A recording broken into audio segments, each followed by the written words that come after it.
Bonjour et bienvenue dans le podcast du Human Factor. Je m'appelle Alexis Eve et tous les mercredis, je vais à la rencontre des startups les plus véloces pour rentrer en détail dans les bonnes pratiques RH qui leur permettent de faire du facteur humain un levier de croissance plutôt qu'un risque. Dans ce cas-là, on va plutôt s'intéresser à des mécanismes qui vont être autour du partage des richesses collectives, qui peut être par exemple participation, intéressement. Le Human Factor, ce n'est pas qu'un buzzword, c'est aussi le nom de notre premier livre. Les clés de l'alignement entre associés, d'une organisation adaptée ou encore de la bonne relation à son travail. The Human Factor, c'est 100 pages de retour terrain des plus belles startups et de bonnes pratiques actionnables. Si vous voulez en savoir plus, allez tout simplement sur www.yaniro.co/book, B-O-O-K. On met le lien dans la description de l'épisode.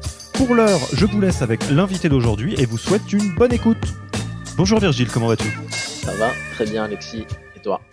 Eh ben écoute, très bien. Je te remercie d'avoir accepté notre invitation sur le podcast du Human Factor de Yaniro. Comme le veut la tradition actuelle, on enregistre à distance, chacun chez soi. Enfin, est-ce que tu es chez toi en ce moment ? Ouais, je suis chez moi pour l'occasion.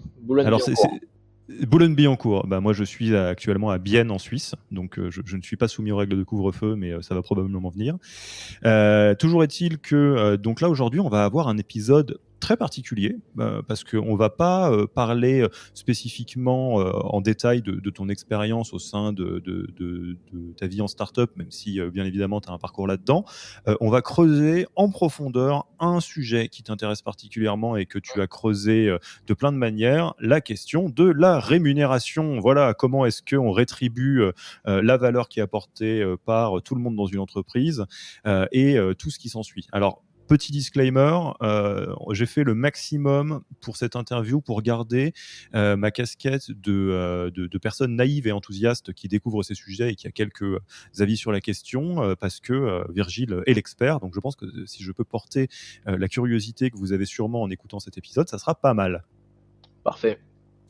Écoute, Virgile, je vais te laisser te présenter parce que, comme on le disait, la rémunération, ça a été un sujet important dans ta vie professionnelle de plein de manières et je pense que tu raconteras le parcours mieux que moi. Génial. En effet, ça a été un sujet important parce que j'ai un parcours un peu particulier parce que j'ai un bac plus 3 en maths et en maths informatique et derrière j'ai viré un peu vers les RH, donc avec un master 2 en RH, donc c'est un peu improbable comme parcours au début. Mais donc le lien a tout de suite été vers la rémunération, qui est la première chose que j'ai faite en sortant des études. Donc j'ai fait de la rémunération, j'ai bossé sur la rémunération dans un grand groupe, ST Microelectronics, parce que c'était quand même un sujet qui mêlait le sujet un peu RH et un sujet assez technique, très data, et qui me plaisait bien vu mon parcours un peu scientifique avant. Mais après, par la suite, je suis continué en grand groupe pendant 6-7 ans, dans les grands groupes du CAC 40, ST Microelectronics et Technip, dans des métiers d'expertise, puis après dans les métiers généralistes RH. J'ai ensuite bougé la chance d'être passé 3 ans chez Criteo dans les RH, juste sur la partie tech, donc dev, produit et recherche entre la France et les États-Unis pendant 3 ans. Je me suis vraiment beaucoup éclaté. Et derrière, j'ai encore une fois la chance de rejoindre Comet, donc Comet qui était une start-up, qui est toujours une start-up, mais que j'ai rejoint à l'époque, qui avait, quand j'ai commencé à leur parler, il y avait une vingtaine de personnes et qui voulaient trouver quelqu'un de très senior en RH, et au côté people, c'était très important pour eux. Ce qui est plus en vogue maintenant, mais qui était vraiment assez particulier à l'époque, j'ai trouvé. Et donc j'ai eu la chance de les accompagner jusqu'à récemment, où je suis parti pour fonder mon entreprise Figure, donc pile sur du conseil et des services dans le domaine de la rémunération. T'as fait combien de temps chez Comet du coup ?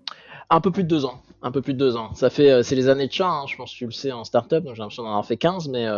Bien sûr, chaque jour compte comme une semaine et chaque semaine comme un mois, tellement il se passe de choses.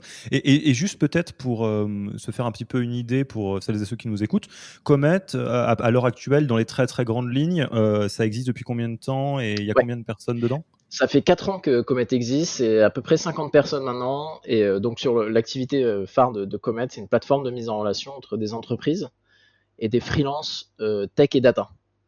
Donc des entreprises qui cherchent à être aidées dans ce domaine-là, et Comet les met en relation avec les meilleurs freelances du marché en tech et data. Et donc toi tu as vu l'entreprise plus que doubler de nombre de personnes et tu étais un peu à bord sur les sujets RH, dont la REM à ce moment-là, si je comprends bien. Exactement.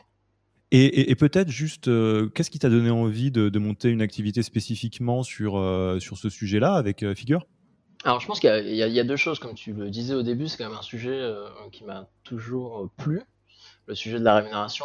Et le deuxième point, c'est que en tant que DRH de start-up, j'avais un vrai gros problème qui était... j'avais aucune donnée sur le marché en termes de salaire en startup. C'est-à-dire que moi, au moment de faire ma grille annuelle, et on va en parler un peu après, mais le gros enjeu, c'était de dire, nous, on veut que les gens soient payés de manière équitable, et équitable les uns par rapport aux autres, donc ça, c'est l'équité interne, et les uns par rapport au marché aussi.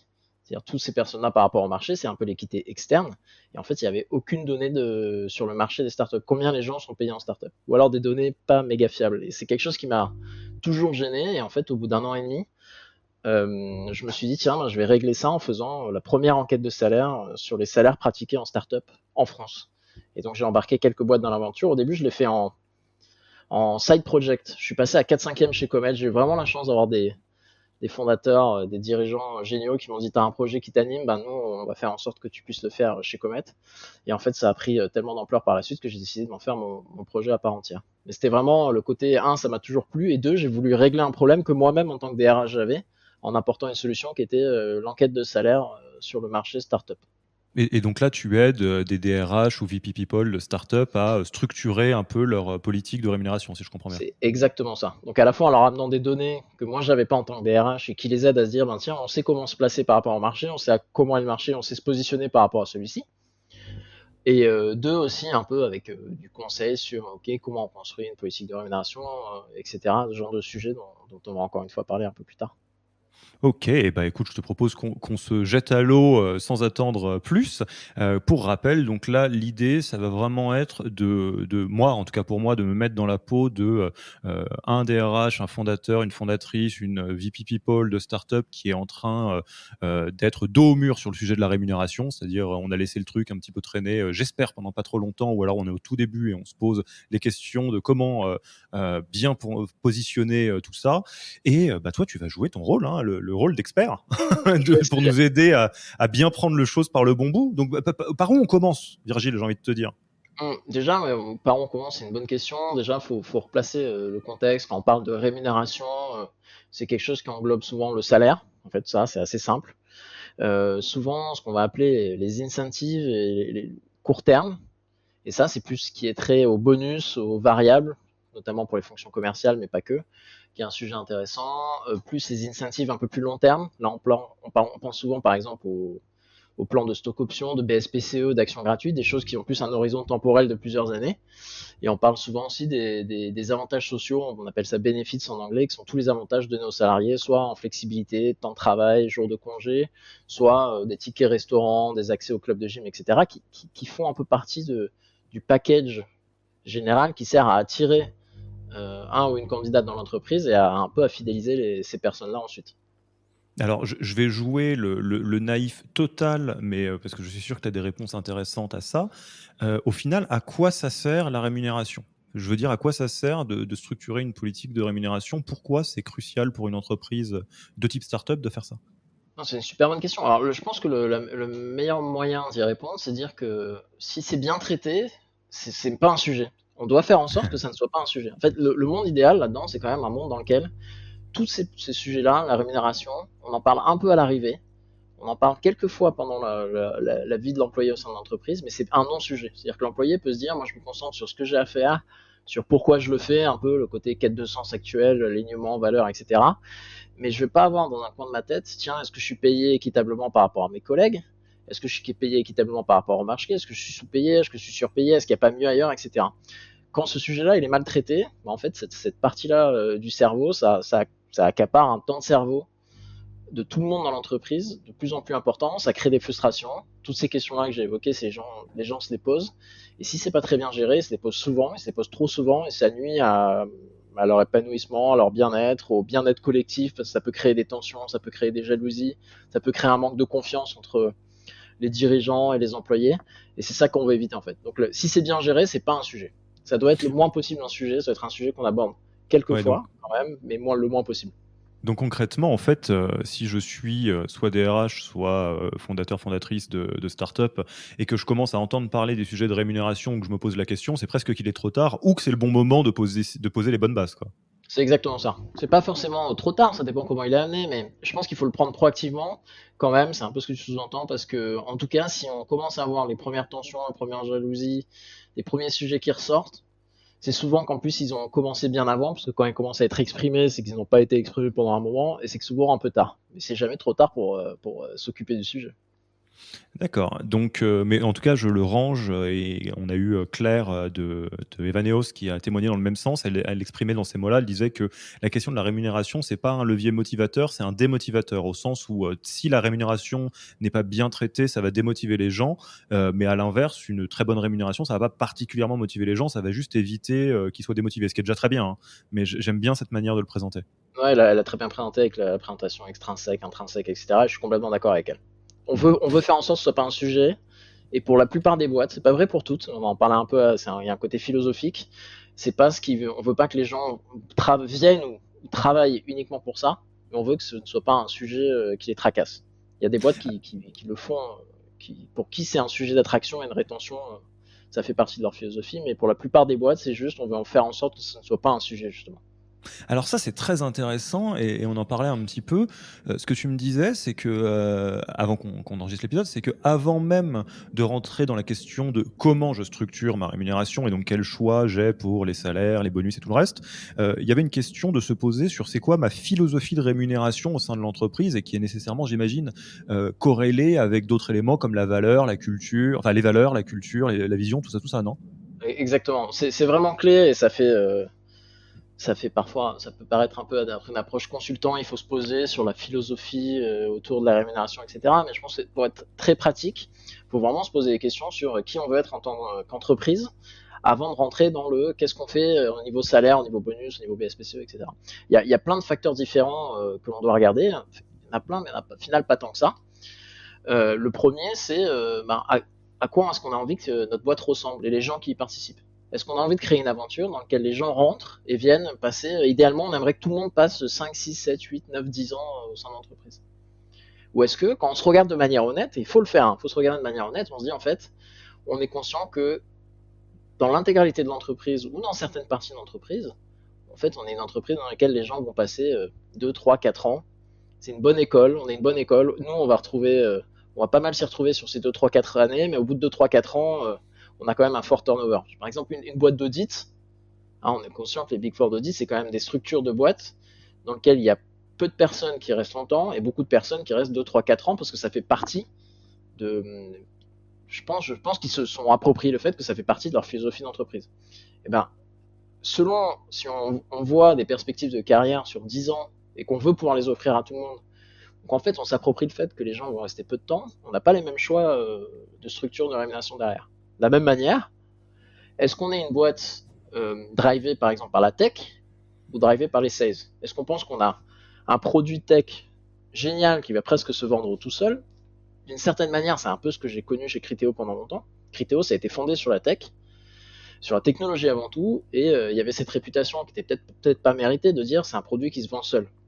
Et donc qu'est-ce qu'ils ont fait? Ils ont mis des moyens bien plus forts dans la tech et donc des salaires bien plus attractifs dans la tech. Ils ont dit nous, côté tech, on veut être les meilleurs du marché. On veut attirer les meilleurs du marché parce que c'est le nerf de la guerre pour nous. Donc on veut faire en sorte qu'au niveau salaire, on soit très très attractif sur cette tranche tech et peut-être qu'on sera un peu moins sur les fonctions support, un peu moins sur les fonctions sales.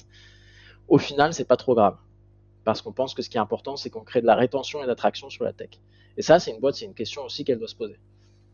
Il y a la. Ouais, et c'est très intéressant parce qu'en fait, du coup, on remet la rémunération à sa juste place, à savoir, bien évidemment, comme la manifestation réelle et symbolique de la valeur qui est apportée dans l'entreprise par tous les collaborateurs et la collaboratrice qui la composent, bien évidemment, mais aussi comme un outil pour manifester la société au sens littéral que tu veux avoir. Et ce qui fait clic, c'est qu'il y a plein de schémas de ce genre-là, qui soient conçus en non, qu'on retrouve. On connaît tous le modèle. Tu parlais du modèle d'agent, d'audit ou de conseil en stratégie où tu es bien payé, mais par contre, il y a un turnover qui est très fort et qui est structurel parce qu'il y a pas mal de gens qui finissent chez le client ou qui finissent ailleurs. Mais on peut penser aussi aux grosses banques qui longtemps ont retenu des gens dans des positions qui étaient particulièrement peu enviables, avec des énormes salaires, quelque chose qui marche très mal avec les générations actuelles d'ailleurs, etc., etc. Enfin, donc, et se dire, oui, moi, si je veux les meilleurs tech de la place, ça commence par les payer au meilleur niveau possible. Ouais, et ça, c'est jouer sur le facteur, le variable d'ajustement du du positionnement du salaire. Mais il y en a d'autres, parce que, par exemple, tu parlais culturellement, est-ce qu'on est une boîte où on va être centré sur l'aventure collective? Et dans ce cas-là, on va plutôt s'intéresser à des mécanismes qui vont être autour du partage des richesses collectives, qui peut être, par exemple, participation, l'intéressement, qui sont des mécanismes qui peuvent paraître un peu désuets, mais qui reviennent et qui vont revenir sur la table de plus en plus pour les startups, je pense, parce que c'est un excellent mécanisme de partage des richesses, d'aventure collective, d'objectifs collectifs, etc. Ou est-ce qu'on veut plus s'orienter vers de l'individuel et de la performance individuelle et du rewarding, de la récompense de cette performance individuelle? Peut-être que là, on va plus vers du bonus individuel ou du bonus pour la majorité des gens de l'entreprise, ou des plans de rétention très individualisés sur les top performers. Donc ça, les mécanismes sont pas les mêmes. Qu'est-ce qu'on a envie de faire? Ça veut pas dire qu'on doit faire l'un ou l'autre, hein. On peut coïncider les deux, mais c'est des bonnes questions à se poser avant de se lancer dans, bon, on va mettre des BSPCE parce que les BSPCE, j'ai entendu dire que c'est cool. Qu'est-ce qu'on veut Apparemment, faire des c'est bien. BSPCE? Mais alors, bon, je vais pas rester parce que je pourrais rester 20 ans sur la question de la philosophie, mais je sais qu'on a plein de choses alléchantes au menu. Ce que j'imagine en t'entendant, c'est qu'il n'y a pas de bonne ou de mauvaise philosophie, mais que par contre, ce qui est problématique, c'est quand il y a de la dissonance. C'est-à-dire quand tu es une boîte, je sais pas, tech for good, et que le patron gagne 10 fois plus que tous les autres, ou un truc comme ça. C'est exactement ça, c'est la même chose dont tu as parlé dans les podcasts précédents, un peu sur le côté culturel, c'est la dissonance qui pose problème. Et il faut complètement être aligné. C'est pour ça que c'est important de se poser et se poser honnêtement ces questions-là avant de se lancer dans qu'est-ce qu'on fait au niveau des salaires, qu'est-ce qu'on fait au niveau des variables, qu'est-ce qu'on fait au niveau des SPCE, parce que sinon, tout désalignement initial va se ressentir plus tard. Donc c'est pour ça que c'est important de se poser ces questions dès le début. Et puis il y a certains sujets, c'est difficile de faire machine arrière en plus. Hein, donc, Exactement.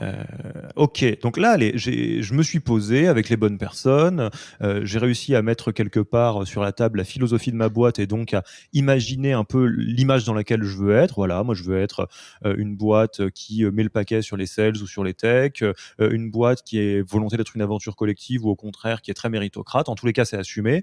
Maintenant, je me pose vraiment la question du choix des salaires. Alors, comment on fait ça? Alors, t'as raison de commencer par le côté salaire, c'est souvent le côté, la brique la plus importante, parce que c'est la brique qui va être regardée par le plus de personnes au moment du recrutement, le candidat et candidate, c'est le salaire qui est toujours l'élément le plus important. Quand on parle juste de la rémunération, hein, sans revenir la culture entreprise, métier, etc., juste la rémunération, donc c'est le salaire sur lequel c'est la brique la plus importante à poser. Il y a plusieurs façons de gérer ça. Et encore une fois, il n'y a pas forcément de bonne et de mauvaise façon, mais chacune de ces méthodologies viennent avec leurs avantages et leurs inconvénients. Il y a la manière purement discrétionnaire, c'est de dire en fait c'est un sujet très individuel, à chaque recrutement et en continu dans l'entreprise, on va regarder un peu la personne, son parcours, son expérience, son impact, sa performance, ses envies, ses désirs, peut-être sa capacité à négocier, on va déterminer un bon salaire pour chacune des personnes. C'est très individualisé, par contre pas vraiment de grille, rien, etc. Souvent assez opaque, c'est très discrétionnaire, très individualisé. Après, à l'autre extrême, il y a, mais vraiment l'autre extrême, il y a, et ça a pas mal le vent en poupe, les grilles de salaire un peu très fixes, en disant chez nous, par métier, c'est une matrice, par métier et par seniorité, je détermine un salaire et tout le monde a ce même salaire-là. Donc, un développeur senior chez nous gagnera 56 000 euros brut annuels tout le temps, et pas une seule déviation. On peut même dire, et ça il y en a un peu moins de boîtes qui le font, on va juste mettre des niveaux de seniorité, parce qu'en fait que tu sois développeur ou DRH ou financial controller ou que tu sois gros hacker, je sais pas, au niveau senior on pense que tu mérites ces 56 000 euros, peu importe le métier. Il y en a un peu moins d'entreprises qui font ce choix-là, mais ça c'est le choix de dire le même pour tous, et souvent ça s'accompagne avec la transparence. Donc là, tu as une matrice verticale et seniorité, quoi. Exactement. Et donc ça c'est les choix de la matrice, souvent qui reste quand même métier / seniorité, avec un salaire fixe. C'est le choix le plus strict, c'est complètement l'opposé du salaire discrétionnaire, opaque, individuel, sans vraie grille. Entre les deux, il y a quand même des justes milieux qui en fait on veut tendre vers ça, on va faire une grille de salaire par métier, par seniorité, mais on va se donner une plage. Donc le fameux développeur senior, au lieu de dire c'est 56 000 pour tous, on va se dire un développeur senior, on aimerait bien qu'il gagne entre 40, ou on va dire 50 000 et 60 000. 50 000 et 62 000. Et ça nous donne un peu de marge de manœuvre parce que, on va dire, tous les développeurs seniors se valent pas et on va faire de la différenciation en fonction un peu de l'expérience, un peu de la performance, peut-être encore un peu en fonction de la capacité de la personne à négocier à l'embauche, qui est un point très important. Qui est un point très important dans le sens, pas c'est important de le valoriser, mais c'est quelque chose qui joue encore beaucoup et à mon avis trop sur les salaires que les personnes occupent dans l'entreprise. Et donc ça, c'est un juste milieu aussi. On va vers la grille, mais on se laisse une marge de manœuvre pour faire un peu de différenciation, mais pas trop. Parce que le développeur intermédiaire, lui, là on a dit que c'était combien, entre 50 et 62, ben, les développeurs intermédiaires, on va dire que c'est entre 44 et 51. Et on se donne un peu des ranges de salaires différents par métier, par seniorité, et on essaie de positionner les gens au sein de ce range. Donc on va dire que les meilleurs, entre guillemets, ou les plus expérimentés des développeurs seniors doivent être un peu vers le haut, les un peu moins expérimentés, ceux qui viennent d'être promus, d'être un peu en bas. Donc ça, c'est un juste milieu. Et alors, j'ai un million de questions encore à ce niveau-là. Peut-être, toi, sans nommer personne, ou alors si tu veux les nommer, vas-y, hein, mais dans toutes les boîtes que tu as rencontrées, type startup, est-ce que tu vois des patterns du genre, bon, bah, les meilleures boîtes, celles qui ont le vent en poupe, on est toujours plus ou moins dans ce mode-là sur le salaire, hein, j'entends, on verra après les autres éléments, ou il y a vraiment de tout et ça dépend? Alors, il y a quand même encore de tout. Il y a encore des boîtes qui sont, dans le premier cas de figure que je décrivais, qui sont très discrétionnaires, etc. Certaines par choix, mais elles deviennent rares, et plus par manque de temps. En fait, on a géré le sujet pas à pas, hein, et on n'a Ouais, pas eu le temps de se pencher je dessus. t'interromps un petit peu là-dessus parce que en fait, le point de ma question, c'est aussi que la logique discrétionnaire, qui est un truc archi classique qui arrive dans des boîtes qui sont en train de se structurer, et c'est normal, il n'y a pas Ouais. de problème. J'ai vraiment de la peine à croire que ça puisse durer sur le long terme parce que j'ai l'impression que ça finit par créer de la dette managériale en réalité. Mais Bah alors, bah ça, j'imagine que tu as des contre-exemples. alors il y en a de moins en moins. Donc quand même, moi je l'ai vu, notamment quand je suis arrivé un peu, quand j'ai commencé à regarder un peu le marché des startups. Alors, si on reste vraiment startup il y a 2 ans et demi, il y avait encore des boîtes, c'était 50, 60, 70, 80, ça fonctionnait comme ça. Et il y en a encore, hein. Mais il y en a de moins en moins. Pourquoi? Parce que il y a beaucoup plus de transparence sur ce sujet-là. De manière générale, il y a de plus en plus de transparence sur les pratiques RH. Alors moi, c'est quelque chose, enfin, je sais pas toi, il y a 10 ans, qu'une boîte communique sur sa grille de salaire, Ah oui, c'était c'est incroyable. bah voilà, c'était incroyable. Enfin, le simple fait que on ait une dizaine là d'invités sur ce podcast qui ont déjà enregistré ou qui ont répondu présent et pour ouvrir le capot de leur startup, je trouve ça incroyable et je trouve ça super là qu'on puisse se Ah ouais, parler comme ça. je suis complètement d'accord. Mais qu'est-ce que ça a créé? Donc il y a de plus en plus de boîtes, ça a commencé un peu aux États-Unis par Buffer, qui reste quand même le meilleur exemple en termes de transparence, notamment sur des sujets de salaire, de rémunération, BSPCE. Et ensuite on a eu Alan qui a commencé à publier sa grille, sa philosophie. Depuis on en a eu pas mal, on a eu Shine qui l'a fait encore récemment, avec le travail de Mathilde. Et donc qu'est-ce que ça crée? Ça crée plus de transparence auprès des autres DRH qui peuvent s'inspirer pour dire comment est-ce qu'on va gérer chez nous, mais ça crée aussi plus de transparence envers les candidats. Et ce qui fait que les entreprises qui étaient dans ce schéma un peu discrétionnaire, où ils n'avaient aucune visibilité sur la grille de salaire de leur entreprise et comment c'était géré, bah, ils viennent toquer à la porte de leurs dirigeants, de leurs DRH, en disant attendez, vous avez vu toutes ces boîtes? Ils ont partagé leur grille, eux ils ont accès à leur grille, il y a même des boîtes qui partagent leur salaire. Pourquoi est-ce que nous on sait rien, on sait pas comment ça se passe? Donc ça crée quand même de manière, ça crée quand même une certaine pression externe sur les DRH, sur les entreprises pour tendre vers plus de transparence. Donc il y a vraiment quand même, on glisse vers plus de transparence. Donc de manière générale, le marché tend vers la transparence, et le marché tend vers la transparence, ça fait tendre vers le côté grille un peu fixe. Parce qu'on peut pas être, je pense que c'est très compliqué d'être très transparent si on normalise pas sa grille de salaire. C'est-à-dire que la personne qui était très discrétionnaire, c'est très dur pour eux du jour au lendemain de dire bah non, on va être très transparent sur ce que les gens gagnent, alors qu'on n'a pas trop de méthodologie, c'est un peu personne par personne, etc. Non, la transparence, ça va souvent de mise avec la structuration, et c'est plus on tend vers le format de grille un peu rigide, plus on est prêt à être transparent. Alors c'est intéressant, je fais juste un petit témoignage parce que dans ma vie, dans des boîtes qui grandissaient vite, moi j'ai fait du conseil en stratégie dans une boîte où on était moins de 10 quand je suis arrivé et qui doit être, j'imagine, entre 50 et 100 personnes maintenant. Et moi je l'ai vécu, le côté discrétionnaire où peut y avoir quasiment entre 10 et 20 cas d'écart entre quelqu'un qui s'est bien négocié avec des bons diplômes à même poste et quelqu'un d'autre, et la création de la grille et l'implémentation. Et la réalité, c'est que déjà on voit la différence. L'argent effectivement ne devient plus un sujet quand il y a une grille et qu'elle est juste, quand elle est alignée entre les personnes et le marché. Et surtout, ce que ça crée aussi, c'est il y a un effet en deux temps, c'est-à-dire que oui, bah, pendant un petit moment, il y avait des collaborateurs, des collaboratrices qui gagnaient un peu plus, un peu moins, parce qu'on était basé sur du discrétionnaire, mais après un an ou deux, la grille fait foi, et puis tout le monde est à ce niveau-là. Ouais, mais je pense que c'est un schéma classique que connaissent de plus en plus de boîtes. Et je pense que la transparence sur ce sujet-là fait peur, hein. Elle fait vraiment peur. Même moi, qui étais assez pro-transparence, quand je suis arrivé de Criteo, donc il y avait quasi aucune transparence quand je suis arrivé. J'avais un peu, je pense, contribué à mon échelle à en ajouter un peu en partageant comment étaient faites les augmentations de salaire à l'époque. J'avais notamment bossé avec un développeur, quelqu'un qui faisait un peu de data science pour faire un algorithme d'augmentation de salaire. On avait un peu partagé la méthodologie derrière cet algorithme, etc. Et on avait amené de la transparence. Et moi, j'avais eu très peur à cette époque-là.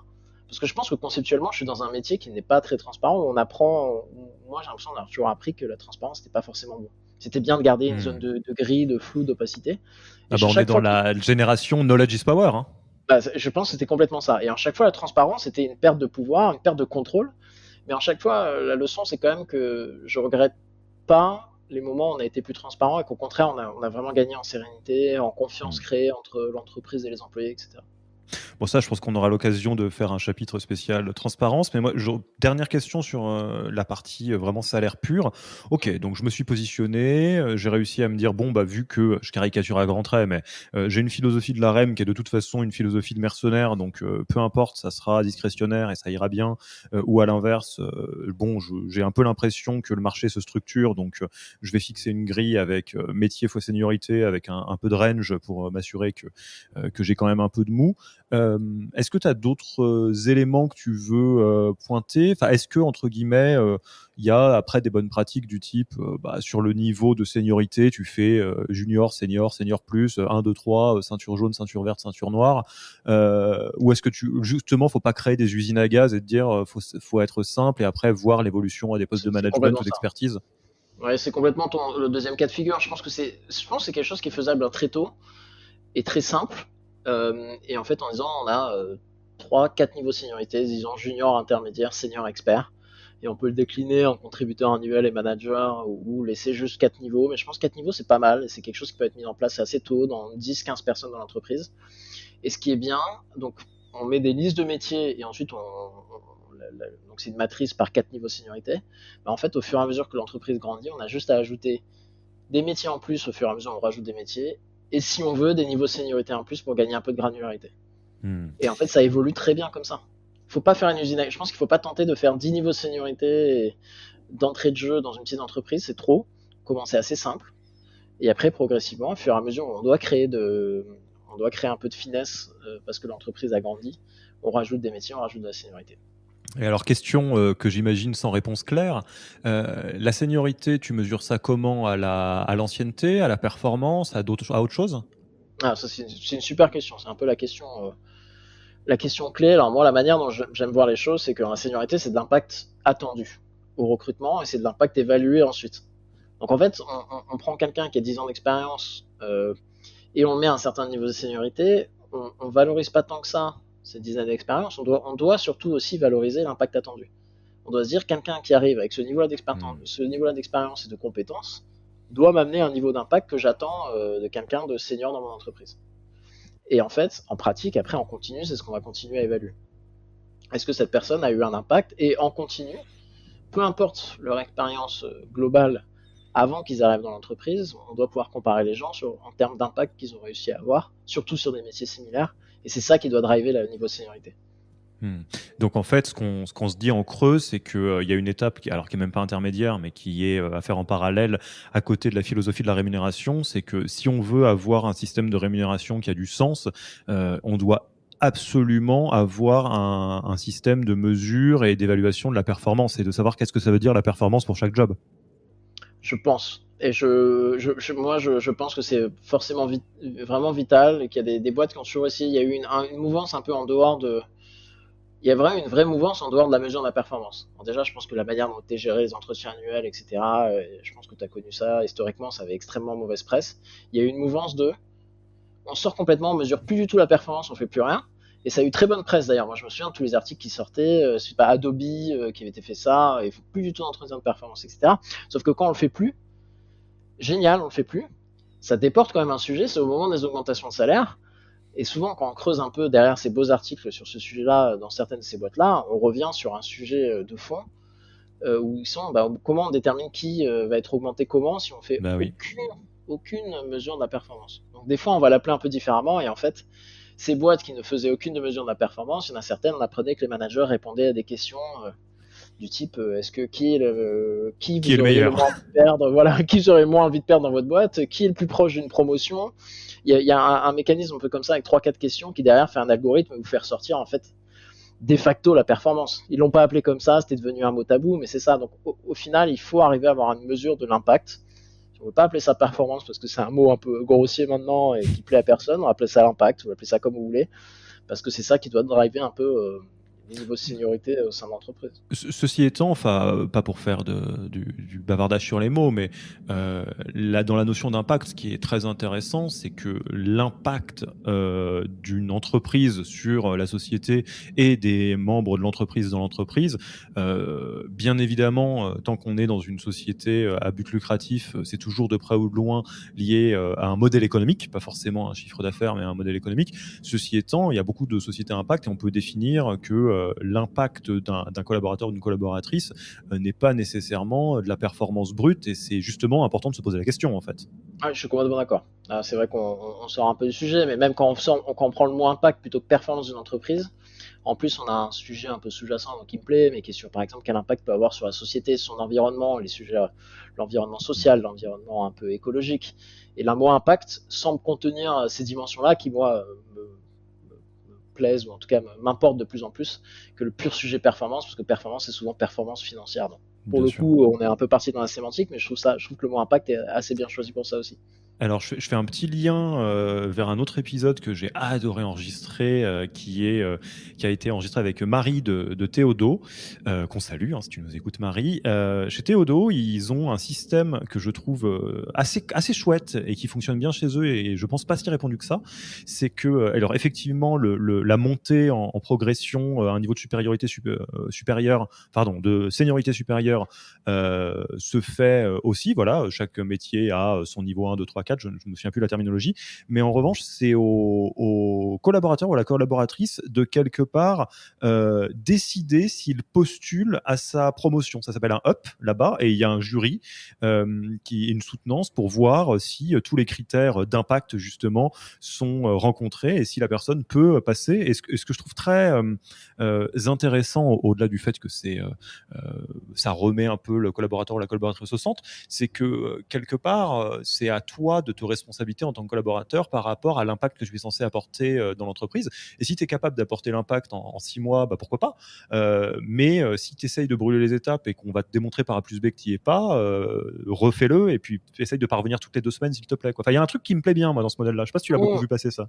Ouais, moi j'ai vu aussi, c'est ce qu'on avait aussi chez Criteo à la Tech, hein. On avait ce modèle-là où tous les 6 mois tu pouvais postuler à une promotion et tu nominais des pairs qui allaient évaluer ta demande et juger eux s'ils pensaient que tu étais prêt ou pas pour une promotion. Donc c'était le système collaboratif, en tout cas de pas laisser le seul pouvoir de décision à un manager, je trouve ça très bien. Parce que les mieux placés, c'est les gens avec qui on bosse pour faire de l'évaluation. Moi, je suis complètement d'accord. L'autre biais qu'on avait trouvé, par contre, dans ce système qui était intéressant, c'est un biais homme-femme, parce que si on laisse trop la Ouais. main à la personne, il y avait clairement, on l'avait vu statistiquement, et même les études le prouvent, que les hommes, comme de manière générale, ne postulent plus au job, même s'ils n'ont pas les compétences, alors qu'en moyenne, une femme n'ose pas le faire. C'est un peu la même chose côté de la promo. Donc, il faut avoir un garde-fou pour pas laisser tous les mêmes gens, et notamment les hommes, postuler plus souvent, parce qu'en plus, il y a un deuxième effet, et ça aussi, on l'a vu, c'est que plus on postule, plus ça devient dur pour un jury de dire non plusieurs fois. Donc entre quelqu'un qui va attendre pendant 2 ans avant de postuler, pour être vraiment sûr, postuler, plutôt que la personne qui, au bout de 6 mois, va postuler tous les 6 mois à partir du 6e mois, bah, la 3e fois où elle arrive devant le jury ça va être plus dur pour le jury de dire non à la personne. Okay, c'est deux effets-là qui sont un peu à contrer, mais sinon, sur le fond, je suis complètement d'accord. Ça reste mieux Ouais. que le modèle. Tous les systèmes ont des biais, mais c'est bien de souligner cela. Question à 1000 balles. J'ai bien structuré mon modèle, très bien. Qu'est-ce qui existe pour savoir quel chiffre je mets dans ma grille? C'est la fameuse difficulté que tu as rencontrée, toi, quand tu y étais, quoi. Bah, comment on fait si on est en start-up? On contacte l'excellent, le génial Virgile Rinjard et on contacte Figure pour essayer d'avoir un benchmark. Mais non, mais moi je suis passé par là, donc Bien sûr. on peut bricoler au début. Il y a des cabinets de recrutement qui publient des enquêtes de salaire. On avait Rodolphe Dutel, le fondateur de Remotive.io, qui avait publié une feuille collaborative, déclarative, où tout le monde pouvait indiquer son propre salaire. Employé de start-up déclare son salaire. Judith Tripart avait piloté un sujet là-dessus aussi, si je dis pas de bêtises. Qui, pardon? Judith Tripart, Oui, elle elle a avait fait piloté un papier là-dessus, ouais. Exactement. Donc en fait, on a plein de sources diverses. qui peuvent suffire à bricoler sa grille. Et sinon, on essaye d'appeler à droite à gauche. Encore une fois, moi, je trouve que dans ce milieu-là, et en plus que les mentalités ont changé, moi, j'ai eu moins de mal de demander à des DRH, est-ce que tu peux me partager combien tu payes tes gens? Moi, je te dis combien un peu ils sont payés. C'est un peu du bricolage. Le problème qu'il y a, c'est que c'est un peu du bricolage. Les données sont un peu moins fiables. Et je trouve, c'est la pratique qui existe un peu plus dans les grands groupes, de passer par une enquête un peu fiable avec du volume et un nombre de participants et des données un peu calibrées. Ça ajoute un peu de fiabilité et donc de crédibilité derrière.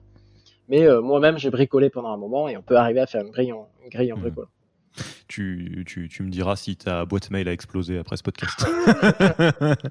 Et alors, on n'est pas rentré, avant qu'on passe à d'autres sujets particuliers comme la rémunération des managers, par exemple, on n'est pas rentré dans les autres éléments hors salaire. Typiquement, le variable, qu'est-ce qu'on en pense, les BSPCE et assimilés, les packages hors monétaire, que tu parlais de l'abonnement gym, etc.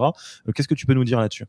Ok, pour aller, je pense pour couvrir un peu tout, les bénéfices, c'est très important. Maintenant, de plus en plus d'attentes. Donc, les bénéfices hors monétaire, notamment la flexibilité, de toute façon, post-Covid, et actuellement, c'est en train de changer. Mais il y a un vrai push pour de la flexibilité. Donc, les gens commencent à de plus en plus valoriser en dehors du salaire. Est-ce que je peux faire du télétravail? Est-ce que j'ai des jours de congé? Est-ce que j'ai des jours off? Est-ce que j'ai un congé deuxième par an supérieur, même si le gouvernement a fait des changements là-dessus? Donc, ça devient de plus en plus valorisé. Donc, c'est important de regarder ça aussi. Et pour les BSPCE, moi, c'est un mécanisme que je pense est très sain pour de l'alignement collectif, pour du partage de richesse si c'est une belle aventure qui se crée. Néanmoins, je pense que c'est un endroit dans lequel il faut aller que si on le fait à fond. C'est-à-dire que les BSPCE, ça vaut le coup de se lancer dedans, d'en donner, de potentiellement en donner à tout le monde, ce qu'on faisait chez Comet, moi j'étais très fier de ça. Par contre, ça vaut le coup de le faire que si on passe beaucoup de temps à faire de la communication et de l'éducation sur ce sujet. Le pire scénario, c'est j'ai vu des boîtes qui disaient très bien, on donne des BSPCE à tout le monde, mais en fait, ils expliquent pas trop ce que c'est. Les candidats comprennent rien. D'ailleurs, attends, je vais te faire une petite pause. Est-ce que tu peux expliquer à ceux qui nous écoutent, qui peut-être ne connaissent pas l'acronyme, ce que c'est que les BSPCE et comment ça marche? Ouais, excellente question. Donc, BSPCE, c'est une stock option. Une stock option, qu'est-ce que c'est? C'est un mécanisme qui donne, donc dans ce cas-là, à un employé ou une employée, le droit d'acheter des actions de l'entreprise à un prix prédéterminé. Donc si on donne des stock options à quelqu'un en disant tiens, tu as 1000 stock options à 10 euros chacune, ça veut dire que tu peux pour 10 euros acheter une action et ça vaudra le coup de le faire parce que si ça se trouve demain, chaque action de l'entreprise vaudra 100 euros. Et donc toi, tu seras très content d'acheter 10 euros une action qui en vaut 100 et potentiellement la revendre 100, donc gagner 90 euros. Donc, et le BSPCE, c'est donc un mécanisme de stock option spécifique à la France avec des avantages fiscaux pour les entreprises françaises qui sont plutôt petites, qui n'ont pas un certain chiffre d'affaires et qui sont domiciliées en France.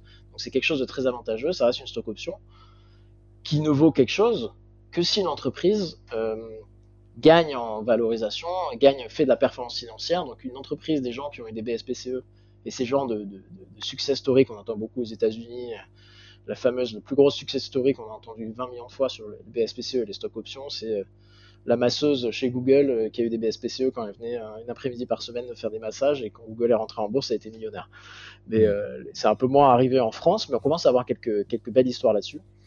Et donc le BSPCE, c'est le fait de donner des parts de la boîte à des gens et à des employés pour un peu les impliquer dans la vie de l'entreprise en disant qu'ils ont des parts de la boîte ou ils auront des parts de la boîte et que s'il y a un beau succès pour l'entreprise, ils s'y retrouveront financièrement derrière.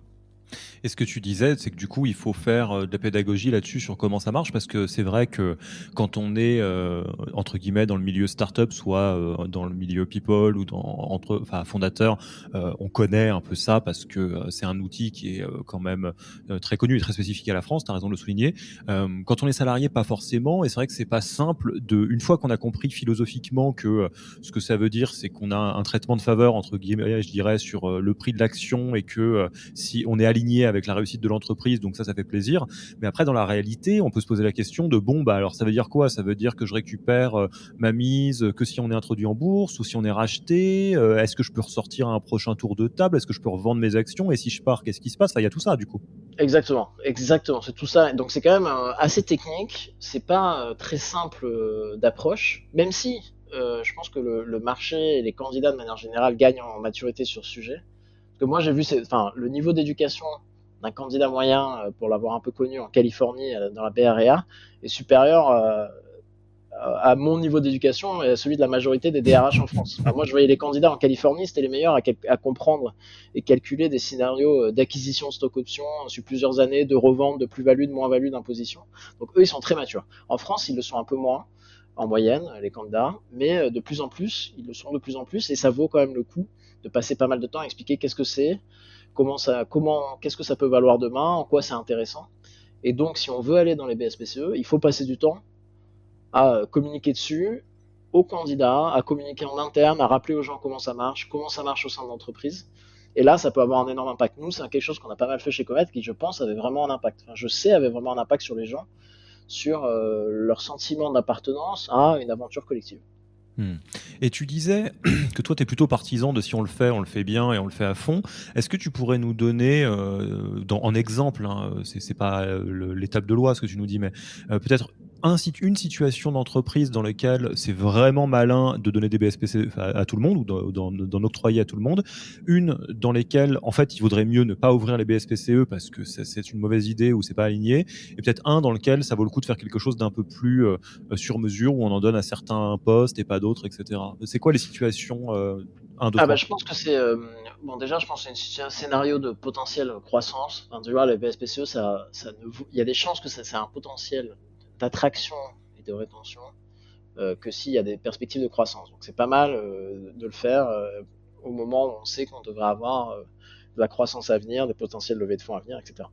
Oui, ça paraît logique, mais c'est vrai que si tu es une boîte qui a prévu de pas être introduite en bourse, pas être vendue et de pas lever des fonds, les BSPCE, ça vaut que dalle virtuellement. Ouais, c'est souvent le cas. Il peut y avoir des mécanismes de conversion, que ça puisse tirer Oui, des tout à fait. dividendes, etc. derrière. Ou dans ce cas-là, peut-être que les actions gratuites sont un peu plus appropriées. Ça devient un peu technique, mais dans ce cas-là, en effet, non. C'est une perspective de croissance qui a du sens. Ça a du sens si culturellement, encore une fois, on revient au côté philosophie de rémunération, on veut créer un sentiment d'aventure collective. Si on pense qu'on est une boîte dans laquelle les gens vont rester peu, vont faire 2, 3 ans, c'est un très bon cycle, etc.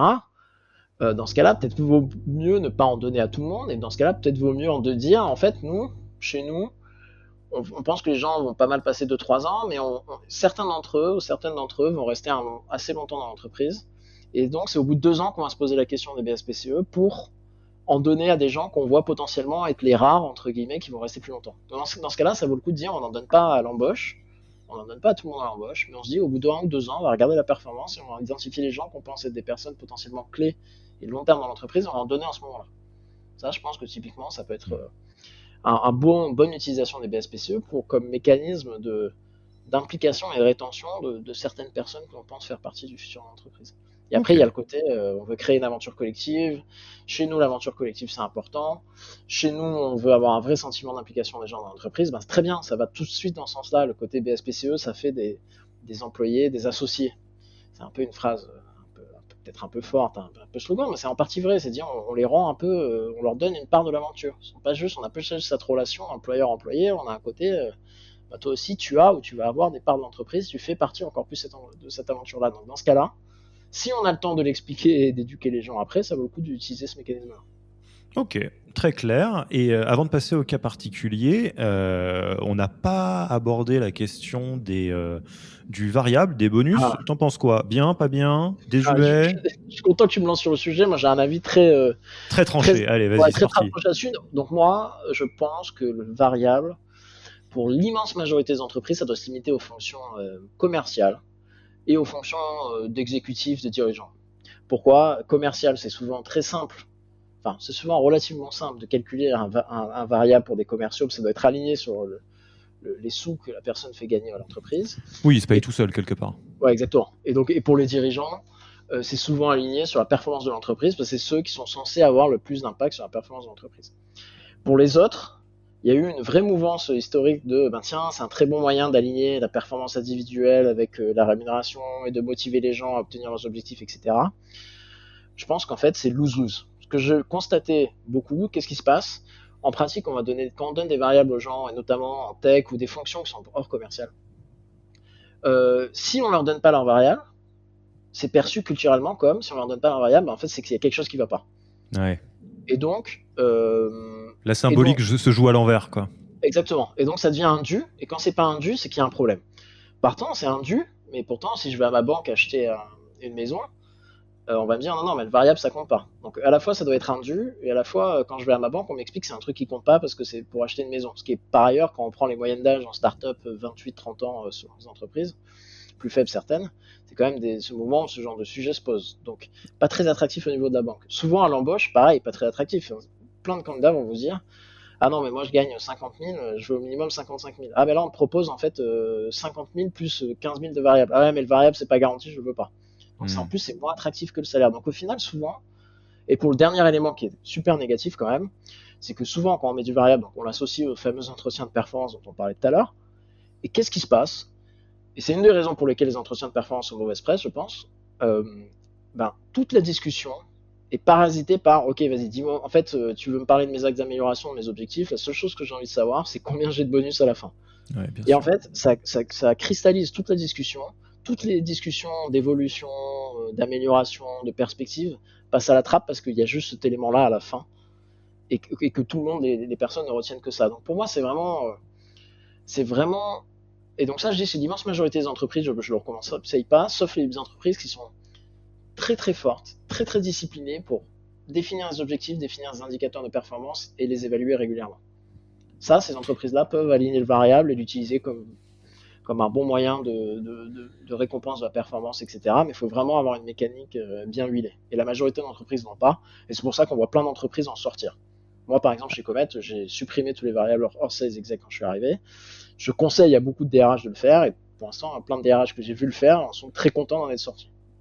Alors, deux questions particulières sur les variables. Quid des entreprises start-up qui ne mettent pas de variables à leurs commerciaux? Ça se fait de plus en plus. Et quid des variables communs, des objectifs de groupe, d'équipe ou Yes. d'entreprise, intéressement et tous ces dérivés?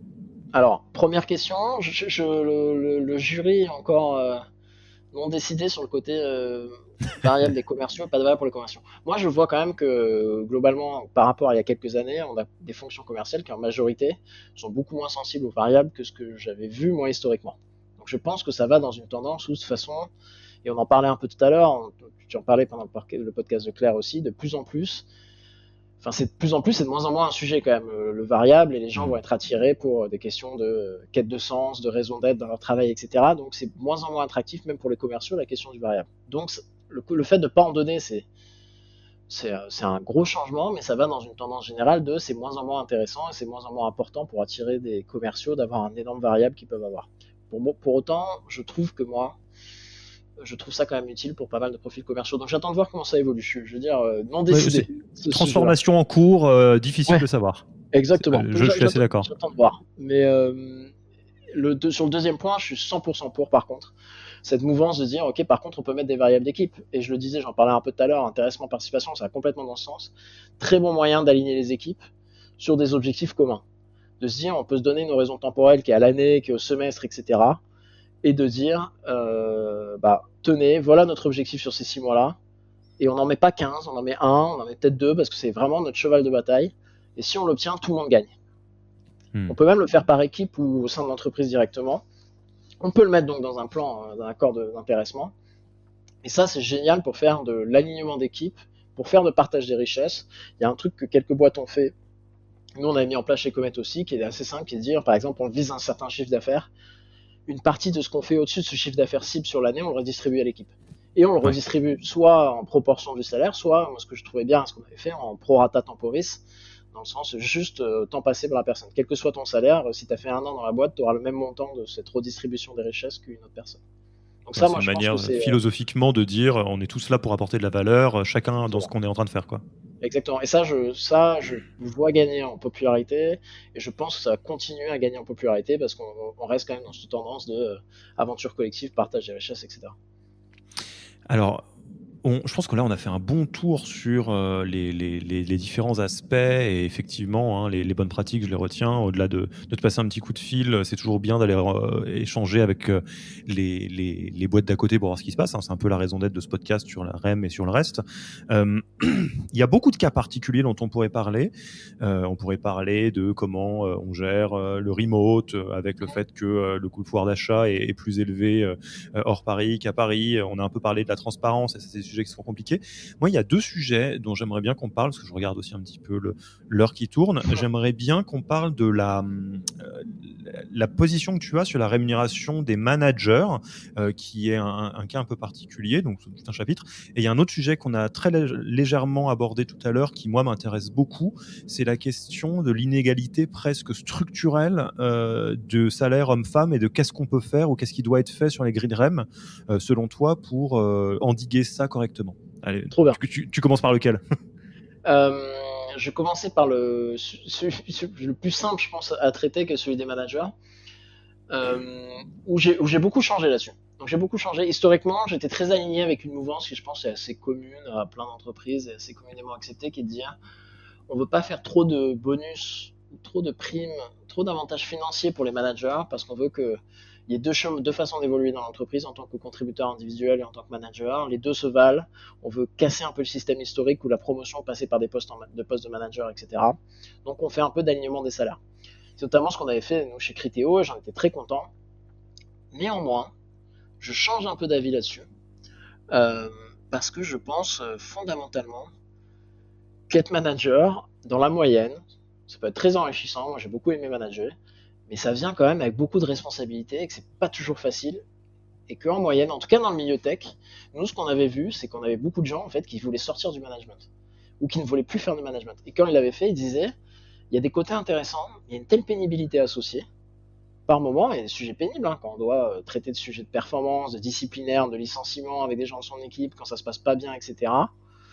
C'est pas facile à gérer. De manière générale, et je pense que c'est une bonne chose, c'est un poste, c'est un rôle qui a de plus en plus de devoirs et de moins en moins de droits. Historiquement, un manager, ça avait beaucoup de droits. Ça n'avait pas grand-chose, pas beaucoup de comptes à rendre à ses équipes. Maintenant, ça devient quand même beaucoup l'inverse. Moins en moins de droits, et ça a beaucoup plus de devoirs.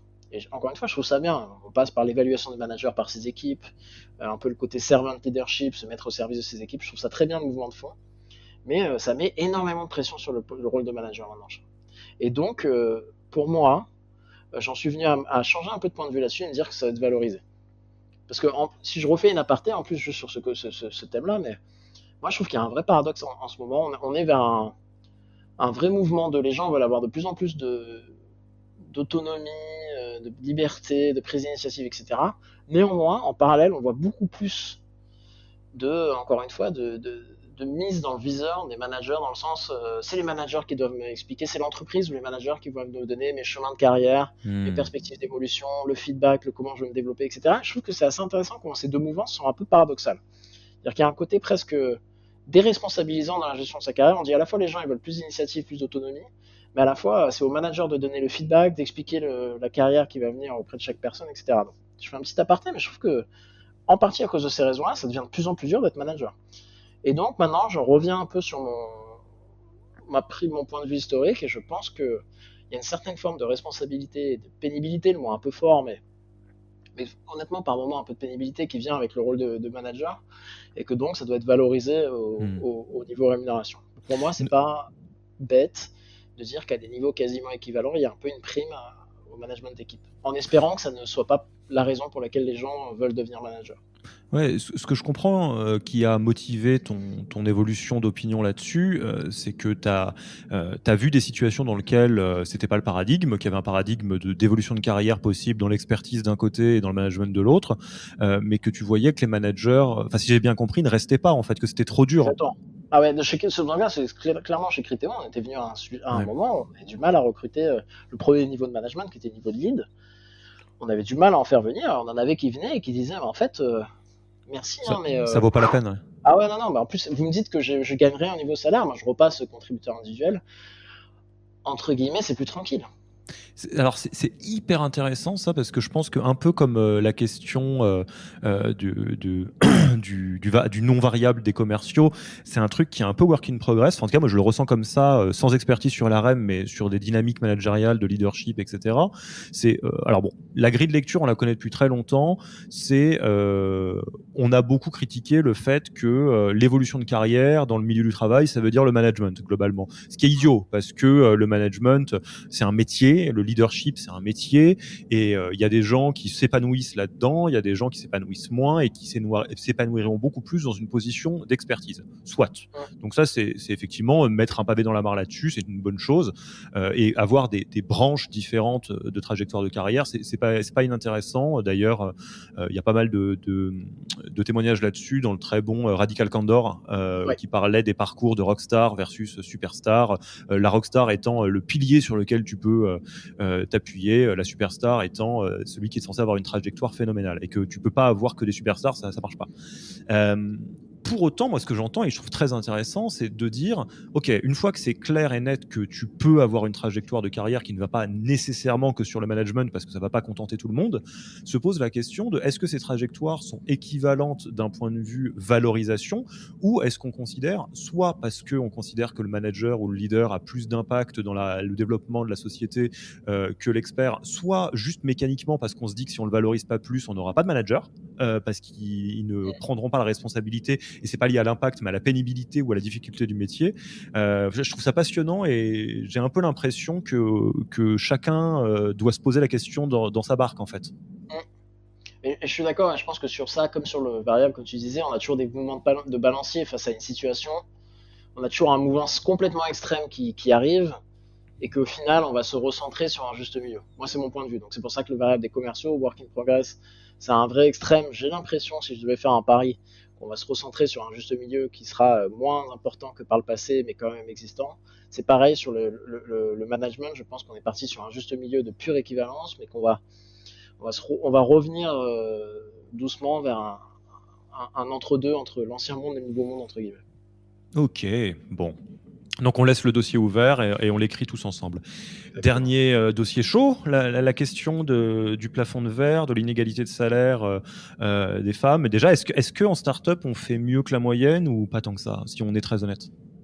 Pas forcément tant que ça, non, je pense. Ouais. D'ailleurs, Judith Ripin donc, a lancé, qui était ta première interviewée, si je ne me trompe pas. Tout à fait, absolument, on la salue. A sorti un excellent livre blanc sur la diversité en start-up, auquel j'ai eu la chance de participer, et qui traite en partie de ce sujet-là. Mais donc non, je ne pense pas que les startups soient nécessairement des bons élèves. Et pourquoi? Parce que je pense qu'une des premières causes de l'inégalité salariale, c'est notamment la fixation du salaire à l'embauche. Et les écarts qu'ils peuvent avoir au moment de cette détermination du salaire à l'embauche. Et ces écarts arrivent souvent, ou arrivent le plus dans les moments où le processus de détermination de salaire à l'embauche est discrétionnaire. C'est un peu le cas de figure qu'on discutait, dont on parlait au début là. Et donc, plus c'est libre, plus on va laisser le salaire se déterminer un peu par la capacité de négociation du ou de la candidate. Et donc, on sait qu'en moyenne, et ça en plus à ça, Edith Zeller de chez Avisio a fait un post là-dessus. Ils ont pris des datas de gens qu'ils ont pu interviewer, ils ont bien pu montrer qu'en moyenne, dans les candidats dans les candidats qu'ils avaient interviewés, les candidates en tout cas étaient bien plus prêtes à remettre en cause leur salaire, à ne pas augmenter leur salaire pour rejoindre un poste, alors qu'en moyenne, les candidats hommes, eux, étaient beaucoup moins prêts à le faire et demandaient en moyenne beaucoup plus d'augmentation lors de leur prochain job. Donc plus on laisse place à la négociation, plus c'est prouvé qu'on va créer des inégalités de salaire à l'entrée, à poste équivalent, seniorité, compétences équivalentes entre hommes et femmes. Et donc, comme en startup, il y a quand même beaucoup moins de processus de grille de salaire établi, surtout très tôt dans les startups, que dans les plus grands groupes. Il y a plus de place à la négociation, et donc je pense qu'il y a plus d'inégalités salariales dans les startups un peu dans leurs premières années, si on met pas trop de garde-fous derrière. Donc, je pense que c'est un élément très fort qui fait que c'est pas forcément les bons élèves là-dessus. Et en plus, il faut vraiment garder en tête que les salaires à l'embauche sont vraiment déterminants pour le suite de la carrière, parce que quand on prend des budgets d'augmentation moyen de 2, 3, 4% par an, s'il y a une inégalité salariale forte à l'embauche entre un homme et une femme à poste équivalent, ça va être très compliqué de fermer, de réduire cette inégalité avec des budgets qui sont de l'ordre de 2 à 4%. Si une personne est rentrée à 60 et l'autre est rentrée à 52, 1000 euros, 52 000 euros annuels et 60 000 euros annuels, 8 000 euros de salaire à coût de 2 ou 3, 4% d'augmentation, c'est très dur à résorber. Donc, je pense que c'est un effet très important, et c'est une des raisons pour lesquelles les entreprises doivent très tôt se poser les questions de comment on fixe ses salaires, est-ce qu'on doit faire une grille, sur quels éléments objectifs est basée notre grille, et quelle place on laisse à la négociation à l'embauche, mais même en continu. Parce qu'en France, on parle souvent d'augmentation annuelle et de négociation annuelle de salaire. Oui. Et donc, ça, c'est une partie très importante sur laquelle les entreprises ont un vrai impact. Après, ça explique qu'une partie des inégalités. Moi, c'était le sujet de ma sortie de ma thèse de stage, l'inégalité salariale homme-femme. Donc ça reste D'accord, ouais, encore aujourd'hui. Toutes les restes, le reste des écarts, c'est souvent des conséquences de maux plus profonds. Enfin, c'est-à-dire les écarts de salaire homme-femme sont souvent des symptômes d'une maladie plus profonde. Donc, en fait, ça attire beaucoup l'attention parce que c'est très souvent, chaque année, on entend 26%, 28% d'écart entre hommes et femmes en moyenne, etc. Mais c'est souvent des symptômes de maux plus profonds qui sont les plafonds de verre. Tu l'as mentionné. En moyenne, c'est plus dur pour les femmes d'arriver à des postes de direction. Et ça, on le voit dans toutes les entreprises en France, et on le voit aussi même dans la proportion de femmes parmi les comex de la plupart des startups, même des startups aussi, vraiment.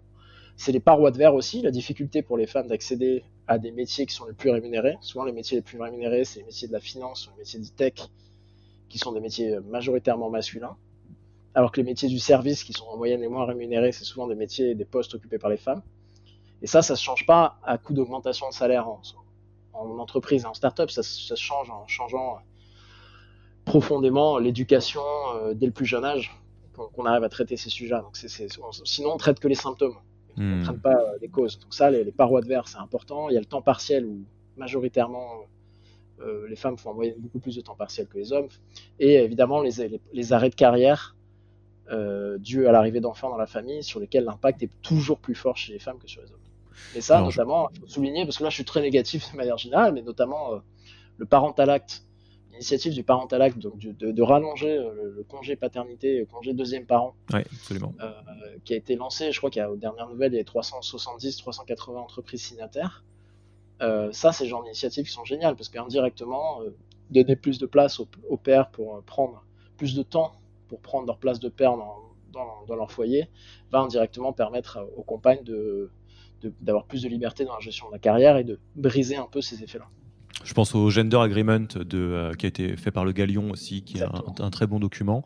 Oui. Je lance un petit appel. Si vous nous écoutez et que vous êtes particulièrement intéressé sur ces sujets-là en start-up, j'aimerais beaucoup faire un épisode spécifiquement là-dessus. Donc, et puis pareil, hein, Virgile, alors je vais pas faire revenir Judith, elle a d'autres choses à faire, mais si tu connais des personnes qui sont très sur le sujet, je pense que ça serait intéressant.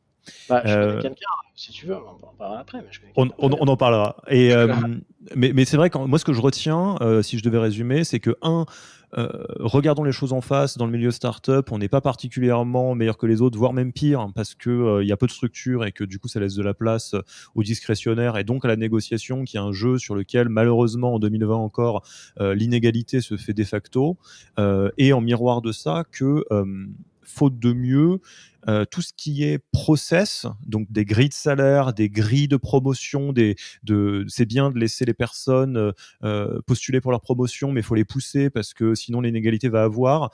Ça résorbe un peu l'écart sur la partie rémunération, juste parce qu'on parle de la rémunération aujourd'hui. Je t'ai bien compris ? C'est bien ça, c'est un excellent résumé. Ok. Et dernière question là-dessus, peut-être.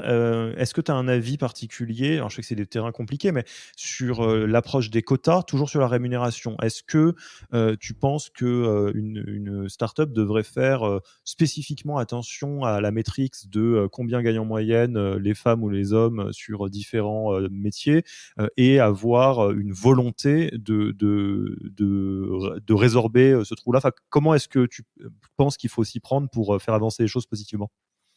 Le premier moyen, tu l'as dit, c'est en réfléchissant à tous les mécanismes de détermination du salaire, que ce soit à l'embauche ou en continu, et de se poser la question à quel point est-ce que je suis objectif et à quel point est-ce que je crée ou pas des biais hommes-femmes, notamment là-dedans. Et après, en continu, sur ce sujet-là, c'est de se donner des KPI. C'est-à-dire qu'au moment, si on gère des campagnes annuelles de salaire, je pense que c'est dommage, très dommage, de ne pas au moins mettre un des KPI qui, en fait, on va regarder l'augmentation, le taux de promotion moyen entre hommes et femmes, le taux d'augmentation moyen entre hommes et femmes, qu'on va mettre ce sujet-là. Le sujet de mettre des budgets, notamment dédiés au rattrapage, etc., ça, c'est vraiment situationnel, ça peut être une bonne chose. Faut se souvenir que ça traite quand même que le symptôme et pas le mal derrière. Mais en tout cas, je pense que ce serait vraiment dommage si on fait des périodes d'augmentation régulières de ne pas au moins suivre un KPI à ce sujet-là. Et les deux éléments clés, c'est taux de promotion homme-femme et augmentation moyenne homme-femme. Ouais, comme le dit l'adage, c'est impossible de mesurer d'améliorer quelque chose qu'on ne mesure pas. Donc, Exactement. il faut le mesurer. Bon, écoute Virgile, là on a fait un tour qui était un vrai plaisir parce que j'ai eu vraiment le sentiment qu'on a pu rentrer dans pas mal de questions que j'imagine se posent les personnes qui nous écoutent. Je te propose qu'on passe tranquillement à la fin de l'interview. Allons-y. Alors, bah déjà, où est-ce qu'on se retrouve et comment on prend contact avec toi? Je pense que LinkedIn, c'est le meilleur moyen de le faire. Vraiment. D'accord. Et puis, j'imagine par le site de ta société aussi. Exactement, sinon figures.fr avec un 1 à la place du i sur figures, ou figure, on peut le prononcer à la française ou à l'anglaise. .fr, on peut exactement le faire via là aussi. Ok, eh ben on mettra tout ça dans la description de l'épisode. Quel livre, podcast ou blog recommanderais-tu aux personnes qui nous écoutent? Bah, c'est génial parce que ta dernière question me lance complètement sur le livre que je recommanderais. Je me suis un peu fait piquer des livres par tes précédents invités, quoi, notamment Claire sur Inventing Organization sur le dernier épisode. Mais donc moi, le livre que j'ai beaucoup aimé, que je recommande à tout le monde de lire, c'est Thinking Fast and Slow de Daniel Kahneman. Je crois qu'il s'appelle Système 1, Système 2 en Système 1, français. Système 2 en français, ouais, absolument. Ouais, exactement. Et en fait, parce qu'on parle notamment beaucoup des biens inconscients, et donc on parle de plus en plus des biens inconscients, mais c'est très dur de s'approprier ces sujets-là et de réaliser l'impact de ces biens inconscients que l'on a sur chacun si on passe pas un peu de temps à lire. Et moi, c'était un bouquin qui m'a pas mal, vraiment, qui a beaucoup ouvert les yeux sur ça, sur l'impact des différents types, donc de différents systèmes de cerveau et comment un des deux systèmes qui nous fait réagir quand on n'y réfléchit pas trop est biaisé de plein de façons différentes. Ok, bah on le mettra également dans l'épisode pour ceux qui veulent le lire et je le recommande également. Qui nommes-tu pour le prochain épisode du podcast? Qui va passer devant le micro? Ah bah, encore une fois, tu as fait la passe décisive tout à l'heure en parlant de diversité. Je pense que Pauline Bergeret, qui a été RH chez AXA pendant de longues années et qui après a fait pas mal de temps chez Algolia aussi, est la meilleure personne que je connais sur ce système de la diversité. À chaque fois que j'en parle un peu avec elle, je me sens très bête, ce qui est une assez bonne chose. Je pense que ça ferait un super invité sur ton podcast. D'accord, donc en deux temps déjà, Pauline, c'est probablement quelqu'un qu'on aimerait avoir sur le podcast. Et deux, si on veut faire un épisode spécial diversité, Pauline serait probablement une bonne porteuse de ce sujet, si je comprends bien. Exactement, win-win. Ok, bon bah Pauline, tu ne le sais pas encore, mais je suis en train d'essayer de faire un mail d'intro via Virgile pour te rencontrer. Ah, ok, bon, j'espère vraiment qu'on pourra faire cet épisode. Écoute, Virgile, c'était un vrai plaisir d'échanger avec toi sur cet épisode spécial. On n'en a pas fait beaucoup pour l'instant des épisodes qui rentrent en vertical, donc n'hésitez pas à nous envoyer des petits messages par les commentaires de votre appli de podcast ou par mail sur si vous voulez qu'on en fasse d'autres ou si vous préférez vraiment les témoignages spécifiquement dans une entreprise. Mais en tout cas, merci beaucoup pour ton temps et puis je te dis à très bientôt. Merci à toi, Alexis. C'était un vrai plaisir de pouvoir participer. C'était un vrai plaisir aussi de pouvoir écouter. Donc, merci d'avoir lancé cette podcast. Et on n'a pas fini, on est encore très excités sur les prochains épisodes. Génial. Allez, à la prochaine. Au revoir, Alexis. Merci d'avoir écouté cet épisode. S'il vous a plu et que vous ne voulez rater aucun nouvel épisode, abonnez-vous à la newsletter en allant sur le site www.yaniro.co et